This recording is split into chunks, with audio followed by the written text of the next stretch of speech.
ইসলামে কৃত্রিম দাঁত লাগানোর বিধান কি? তার মোহরের টাকা বিয়ের প্রথম রাতেই পরিশোধ করা বাধ্যতামূলক কিনা? কখন দোয়া করলে আল্লাহ তাআলা ফিরিয়ে দেন না? কোথায় বা কাকে দান করলে বেশি সওয়াব পাওয়া যাবে? মাথার চুল কালার করা যাবে কি? নামাজের মধ্যে আমার চোখ বন্ধ করে নামাজ পড়লে মনোযোগ ভালো হয়, এতে নামাজে কোনো সমস্যা হবে কি? স্ত্রীকে স্বর্ণ দিলে সেটা দেনমোহর টাকার অন্তর্ভুক্ত হবে কিনা? শিশুরা ঘুমের মধ্যে হাসে বা কাঁদে কেন? নামাজে অবহেলা কিভাবে দূর করা যায়? মাগরিবের নামাজের পরে কি কি আমল করা যায়? হিজড়া সন্তান কেন জন্ম নেয়? কোনো হিসাব ছাড়া সরাসরি জান্নাতে যাওয়ার কিছু আমল বললে উপকৃত হব। বিয়ের ক্ষেত্রে মেয়েকে কারা দেখতে যেতে পারবে? চলে যাচ্ছে আমরা সরাসরি প্রশ্নোত্তরে আপনাদের।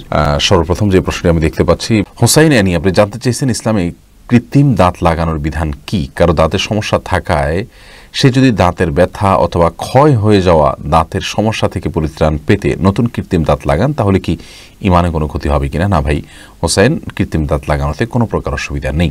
নাজমুল হাসান জানতে চেয়েছেন দেনমোহরের টাকা বিয়ের প্রথম রাতেই পরিশোধ করা বাধ্যতামূলক কিনা? না, পরে করলেও চলবে। বউ যদি স্বেচ্ছায় মাফ করে দেন তাহলে আর পরিশোধ করা লাগবে কিনা? স্ত্রী মাফ করে দিলে আর দেয়া লাগবে না, কিন্তু স্ত্রী পরিপূর্ণভাবে মাফ করাটা আমাদের সামাজিক ট্র্যাডিশন হয়ে গেছে। সেটা শুরুর দিকে লজ্জা পড়ে অনেক সময় মাফ করে দেয়, এই মাফ করার উপরে নির্ভর করা উচিত নয়। বরং পরবর্তীতে আপনি দিলেন, স্ত্রী কিছু ছাড়লে আল্লাহ তাআলা বলছেন ফাকুলু হানিয়াম মারিয়া, তাহলে সেটাকে আপনি খেতে পারেন, কিন্তু পুরোটা মাফ করে নেবেন এটা তো এক ধরনের জুলুম। পরিবার থেকে পরিশোধ করা যাবে কি না? জি, যে কেউ আপনার দেনমোহর পরিশোধ করে দিতে পারে, কোনো অসুবিধা নেই। সুমাইয়া হাসান জানতে চেয়েছেন কখন দোয়া করলে আল্লাহ তাআলা ফিরিয়ে দেন না? দোয়ার কবুলের জন্য সবচেয়ে উত্তম সময় হলো সিজদার সময়টা। সিজদায় যখন যাবেন তখন, বিশেষ করে নফল নামাজে, এবং আপনি শেষ রাতের শেষ প্রহরে দোয়া করবেন, সেটা দোয়া কবুলের জন্য উত্তম সময়, এবং শুক্রবার সন্ধ্যার সময় দোয়া কবুলের জন্য উত্তম সময়।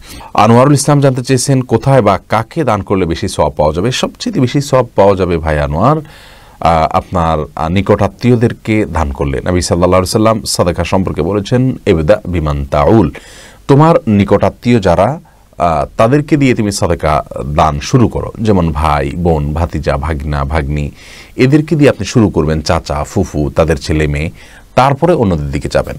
অর্থাৎ যত নিকটাত্মীয় তাদেরকে দিলে বেশি সওয়াব হবে। এমনি মনসুর আলী আপনি জানতে চেয়েছেন মাথার চুল কালার করা যাবে কি? ভাই মনসুর, মাথার চুল এটা কালার করা যাবে। নবী সাল্লাল্লাহু আলাইহি সাল্লাম বলেছেন যদি আমাদের চুল দাড়িগুলো সাদা হয়ে যায় তাহলে সেগুলোকে আমরা যেন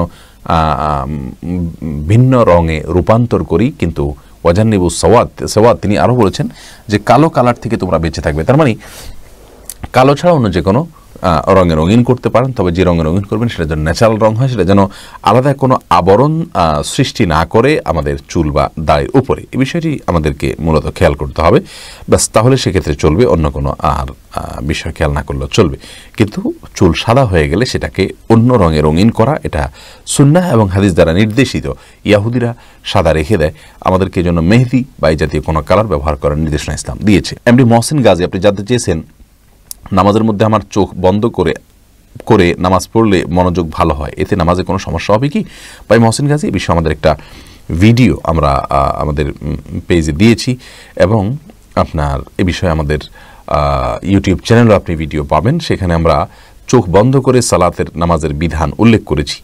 মৌলিকভাবে মনে রাখতে হবে যে আপনার সালাতের মধ্যে চোখ বন্ধ করে রাখাটা ইসলামের শরীয়তের দৃষ্টিকোণ থেকে প্রাথমিকভাবে সাধারণ অবস্থাতে এটা প্রশংসনীয় কোনো কাজ নয়, বরং একজন ইমানদার সালাতের মধ্যে চোখ খোলা রেখে সালাত আদায় করবেন। হ্যাঁ, কখনো তার মনোযোগ সৃষ্টি করার জন্য বিশেষ পরিস্থিতিতে তিনি যদি চোখ বন্ধ করেন তাহলে ঠিক আছে, তাতে কোনো অসুবিধা নেই।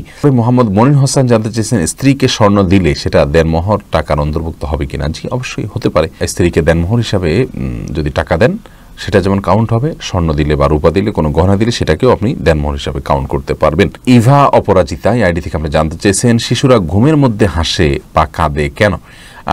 শিশুরা কেন ভাই বোন ইভা, এটা তো আমরা বড়রাও ঘুমের মধ্যে কিন্তু হাসি এবং কেঁদে থাকি, অর্থাৎ হাসি কান্না ঘুমের মধ্যে এটা হয়ে থাকে। সাধারণত মানুষ যখন স্বপ্ন দেখে তখন শিশুরাও কিন্তু স্বপ্ন দেখে, আর সেই স্বপ্ন দেখার পরেই তারা হাসে বা কাঁদে, স্বপ্নের অবস্থার উপর নির্ভর করে। ডক্টর হুমায়রা কবির রুশেদ আপনি জানতে চেয়েছেন নামাজে অবহেলা কিভাবে দূর করা যায়? নামাজে অবহেলা দূর করবার জন্য প্রথম কাজ হলো নামাজের গুরুত্ব সম্পর্কে অনুধাবন করা, জানার চেষ্টা করা, নামাজের গুরুত্ব নিয়ে ভালো কোনো লেকচার শোনা।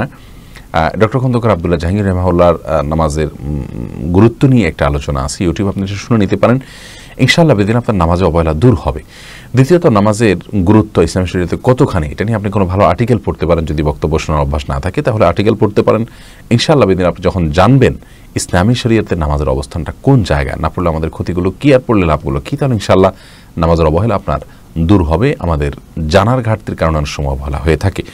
সেই সাথে আল্লাহ রাব্বুল আলামিনের কাছে পানা চাইবেন যাতে অবহেলা না হয় এবং ইবাদতে মনোযোগ থাকে। বিশেষ করে একটা দোয়া পড়তে পারেন, আল্লাহুম্মা আইন্নি আলা যিকরিকা ওয়া শুকরিকা ওয়া হুসনি ইবাদাতিক। আল্লাহ আমাকে সাহায্য করুন আপনার জিকির, আপনার শুকর এবং আপনাকে সুন্দরভাবে ইবাদত যেন করতে পারি এই কাজের জন্য।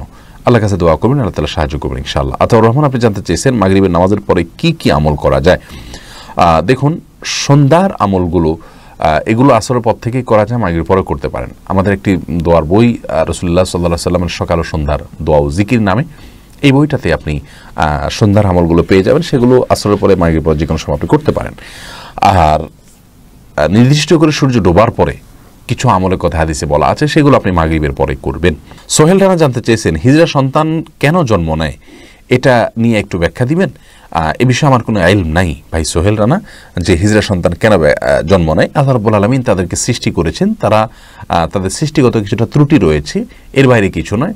এটার কোনো বৈজ্ঞানিক গ্রহণযোগ্য ব্যাখ্যা আছে কিনা ইসলামী শরীয়তের দৃষ্টিকোণ থেকে আমার জানা নেই, বা ইসলামী শরীয়তের দৃষ্টিকোণ থেকেও এটার কোনো ব্যাখ্যা নির্দিষ্ট করে আলাদা আছে বলে আমার জানা নেই। এনামুল হাসান সজল সাজি, আপনি জানতে চেয়েছেন কোনো হিসাব ছাড়া সরাসরি জান্নাতে যাওয়ার কিছু আমল বললে উপকৃত হব। ভাই এনামুল হাসান হক, কোনো হিসাব দিবেন না, আপনি সোজা জান্নাতে চলে যাবেন। এত শর্টকাট ওয়েতে জান্নাত কেন পেতে চাচ্ছেন? দেখুন, আল্লাহ রাব্বুল আলামিনের কাছে ঈমান আমাদের থাকতে হবে, ঈমান নিয়ে হাজির হতে হবে। এরপরে বিশেষ কিছু আমলের মাধ্যমে আল্লাহ রাব্বুল আলামিন বিনা হিসাবে জান্নাত দিবেন। তোমার থেকে একটা হলো যে আল্লাহর প্রতি তাওয়াক্কুল, ভরসা যদি পূর্ণ মাত্রায় থাকে এবং সেই তাওয়াক্কুলের জায়গা থেকে যদি আপনি কোনো ঝাড়ফুঁকও গ্রহণ না করেন, তাহলে সেক্ষেত্রে বিনা হিসাবে জান্নাতে দেওয়া হবে বলে নবী সাল্লাল্লাহু আলাইহি ওয়াসাল্লাম বলেছেন। এরকম আরও কিছু আমলের কথা আছে, কিন্তু আল্লাহ রাব্বুল আলামিন কিছু লোককে বিনা হিসাবে জান্নাতে দিবেন, সেটা শুধুমাত্র আল্লাহর একান্ত অনুগ্রহ, তার উপরে ভিত্তি করে আল্লাহ তাআলা দিবেন। আমরা নির্দিষ্ট আমল করলে আপনার বিনা হিসাবে জান্নাতে যাবে এরকম আমলের তালিকা অনেক লম্বা চড়া কোনো তালিকা নেই, বরং আমাদেরকে আমল করে যেতে হবে। আল্লাহর অনুগ্রহে পেতে হলে আমল করার কোনো বিকল্প নেই। আর আমরা যখন আল্লাহর অনুগ্রহ পাওয়ার জন্য আমল করতে থাকবো, ইনশাআল্লাহ আল্লাহ রাব্বুল আলামিন আমাদের প্রতি অনুগ্রহ করবেন। নিশাত চৌধুরী জানতে চেয়েছেন বিয়ের ক্ষেত্রে মেয়েকে কারা দেখতে যেতে পারবে। বন্যসাদ, এক্ষেত্রে যে ছেলে যে পাত্র বিবাহের জন্য প্রস্তাব দিচ্ছে সে দেখবে মেয়েকে। এছাড়া তার পক্ষের কোনো মেয়েরা, তার মা বোন এরকম কেউ থাকলে তারা গিয়ে তাকে দেখতে পারবে। ওই পাত্র যিনি প্রস্তাবক, তার মামা, ভাই, বাবা বা অন্য কোনো পুরুষ তার পরিবারে, তারা কোনো অবস্থাতেই পাত্রীকে দেখতে পারবেন না বিয়ের আগে। অতএব এই বিষয়টা আমাদের মাথা রাখা উচিত। অনেকেই এক্ষেত্রে কিন্তু ভুল করে থাকেন।